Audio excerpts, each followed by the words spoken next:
Assalamualaikum warahmatullahi wabarakatuh. Halo teman-teman semua. Perkenalkan, saya Maisy Zamruda dari Universitas UIN Syarif Hidayatullah Jakarta, Fakultas Adab dan Humaniora, jurusan Tarjamah. Pada video kali ini, saya mengajak teman-teman semua untuk mengetahui dan memahami apa itu kolokasi. Baiklah, apakah teman-teman semua sudah pernah mendengar apa itu kolokasi? Mulai dari sebutan kolokasi, pengertian kolokasi, pembagian kolokasi, dan juga rumus kolokasi. Pada video kali ini, saya mengajak teman-teman semua untuk memahami dan mengetahui apa itu kolokasi. Sebelum kita membahas mengenai pengertian kolokasi dan lain sebagainya, kita harus mengetahui dahulu bahwa kolokasi mempunyai sebutan yang berbeda-beda dalam setiap bahasa loh.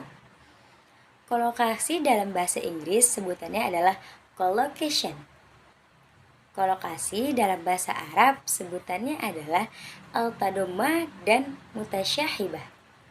Sebutan kolokasi dalam bahasa Indonesia adalah sanding kata. Pada slide ini, saya akan membahas mengenai pengertian kolokasi.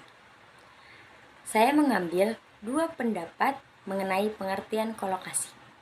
Yang pertama, menurut Kasan, kolokasi adalah kecenderungan sejumlah kata atau sekelompok kata untuk bergabung guna menghasilkan bicara atau tulisan yang terdengar lazim dan berterima dalam suatu bahasa. Maksudnya seperti apa? Jadi, kolokasi merupakan gabungan kata yang memiliki kecenderungan dan kecocokan. Pada contoh kalimat yashrabu, kata yashrab lebih cenderung bergabung pada kalimat al-halib yang berarti susu atau al-qahwah yang berarti kopi. Tidak mungkin kata yashrab akan bergabung dengan kalimat syambu, yaitu sampo atau oli dan lain sebagainya. Yang kedua, menurut Krida Laksana, kolokasi merupakan asosiasi tetap antara kata dengan yang lain yang berdampingan dalam suatu kalimat. Maksudnya seperti apa? Jadi, menurut Krida Laksana, kolokasi merupakan asosiasi tetap atau kata tetap yang tidak bisa digantikan dengan asosiasi lain atau kata lain. Contoh kalimat sola barwa'i yang artinya keras kepala. Keras kepala merupakan asosiasi tetap yang tidak bisa dipisahkan, atau bisa disebut kata ini merupakan kata yang sudah jodoh, yang tidak bisa dilepaskan atau digantikan dengan kata yang lain. Selanjutnya adalah hal-hal penting dalam kolokasi. Ada beberapa hal-hal penting yang perlu kita ingat dalam kolokasi adalah yang pertama, kolokasi merupakan fenomena universal yang ada dalam setiap bahasa dan memiliki karakteristik yang berbeda antara satu bahasa dengan bahasa yang lain. Seperti contoh yang di slide pertama, sebutan kolokasi saja mempunyai sebutan yang berbeda-beda dalam setiap bahasa, maka mempunyai karakteristik pun yang berbeda-beda dalam setiap bahasa. Yang kedua adalah ketepatan dalam menerjemahkan kolokasi akan mempengaruhi kualitas terjemahan. Jika kita belum memahami, belum mengetahui apa itu kolokasi, maka akan mempengaruhi kualitas terjemahan kita. Dan yang ketiga adalah kualitas terjemahan kolokasi dapat dilihat dari 3 aspek. Yang pertama adalah ketepatan, yang kedua keberterimaan, dan yang ketiga adalah keterbacaan. Pada slide kali ini, saya akan membahas mengenai masalah dan kesulitan dalam menerjemahkan kolokasi. Yang pertama adalah pengaruh pola teks sumber yang kuat. Ini merupakan menjadi tantangan para penerjemah untuk menerjemahkan kolokasi. Dan yang kedua adalah salah menginterpretasikan atau salah tafsir makna kolokasi bahasa sumber. Jika kita sudah salah menginterpretasikan makna kolokasi bahasa sumber, maka kita juga akan salah menerjemahkan kepada bahasa sasaran. Dan yang ketiga adalah pertentangan antara keakuratan dan kealamiahan. Ini juga merupakan sebuah tantangan bagi penerjemah untuk menerjemahkan secara akurat namun tetap menjaga kealamiahannya. Yang keempat adalah kolokasi harus berdasarkan budaya. Bahasa juga berdasarkan budaya. Maka kita harus mempelajari dua budaya bahasa tersebut, yakni dari bahasa sumber dan bahasa sasaran. Dan yang terakhir adalah kolokasi tidak lazim pada bahasa sumber. Jika kolokasi tidak lazim pada bahasa sumber, maka kita akan menerjemahkannya sulit. Kita belum mengetahui makna yang cocok pada kolokasi tersebut. Selanjutnya adalah pembagian kolokasi. Kolokasi terbagi menjadi dua, yaitu ada kolokasi gramatikal dan kolokasi leksikal. Kolokasi gramatikal merupakan preposisi yang didampingkan dengan verba dan nomina, atau disebut gabungan kata yang di dalamnya terdapat preposisi. Kolokasi gramatikal biasanya didahului oleh preposisi dan diikuti oleh verba dan nomina. Namun, ada pula loh yang didahului oleh verba dan nomina dan diikuti oleh preposisi. Pada contoh di PPT ini yaitu ala yadin yang dimaknai atas perbuatannya. Contoh tersebut merupakan preposisi didahului oleh preposisi dan diikuti oleh nomina. Dan ada pula contoh yang didahului oleh verba dan nomina dan diikuti oleh preposisi. Contohnya adalah gobaan yang artinya menghilang dari. Dan yang kedua adalah kolokasi leksikal. Kolokasi leksikal merupakan kolokasi yang terbentuk dari nomina, verba, dan adjektiva untuk kata tertentu saja. Mengapa kata tertentu saja?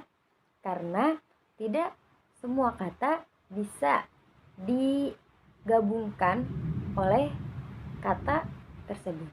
Contohnya adalah Ummul Qura yang artinya kota Mekah al-Mukarramah. Jika diartikan satu persatu atau secara harfiah, Ummu artinya induk, al-Qura merupakan desa-desa.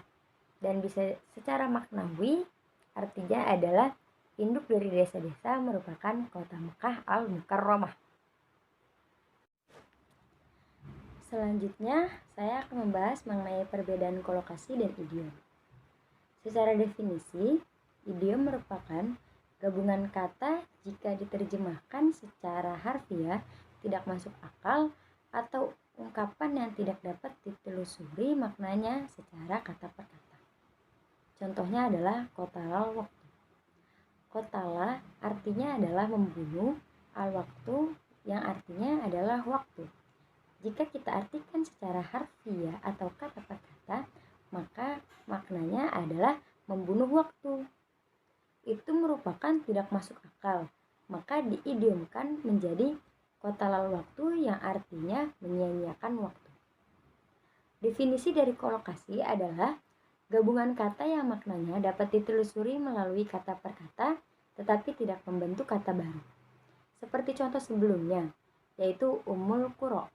Ummu yang artinya induk, al-Qura merupakan desa-desa. Jika diartikan secara maknawi, artinya adalah induk dari desa-desa, yaitu Mekah al-Mukarramah.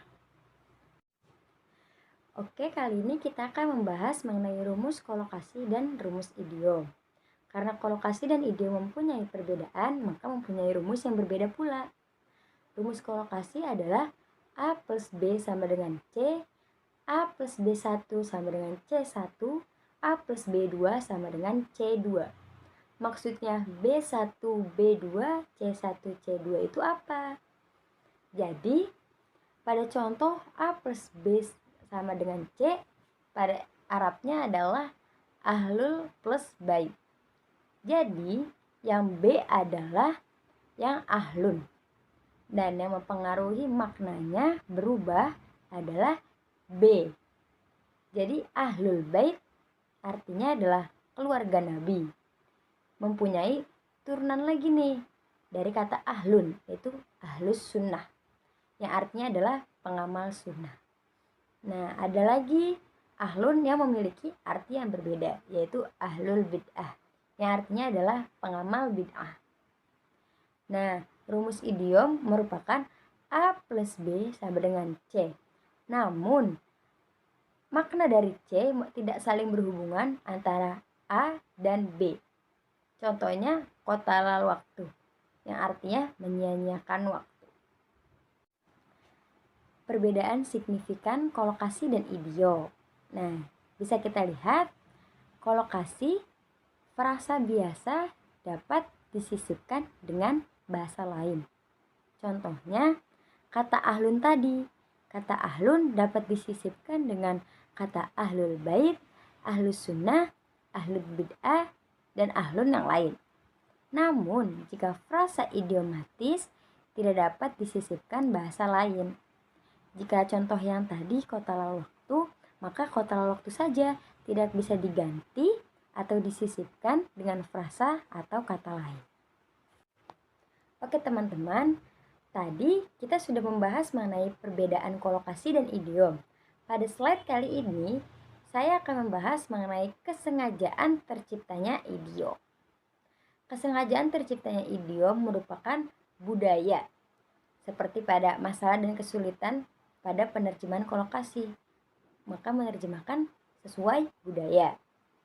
Nah, ditemukan pada leksem halal dan haram. Jika kita ingat, definisi dari kolokasi adalah gabungan kata yang maknanya dapat ditelusuri melalui kata per kata atau secara harfiah. Nah, contohnya hadza halal wa hadza haram, yang artinya adalah ini halal dan itu haram. Namun, pada kalimat halal bihalal, jika kita artikan atau kita maknai secara harfiah, artinya adalah ingin harta yang halal harus bekerja yang halal. Namun, pada budaya kita, budaya orang Indonesia, halal bihalal merupakan silaturahim setelah lebaran untuk saling memaafkan. Maka, ini disebut kesengajaan terciptanya idiom karena budaya suatu bangsa atau negara. Baiklah, cukup sekian penjelasan dari saya mengenai kolokasi. Semoga dapat membantu dan dapat dipahami ya. Wassalamualaikum warahmatullahi wabarakatuh.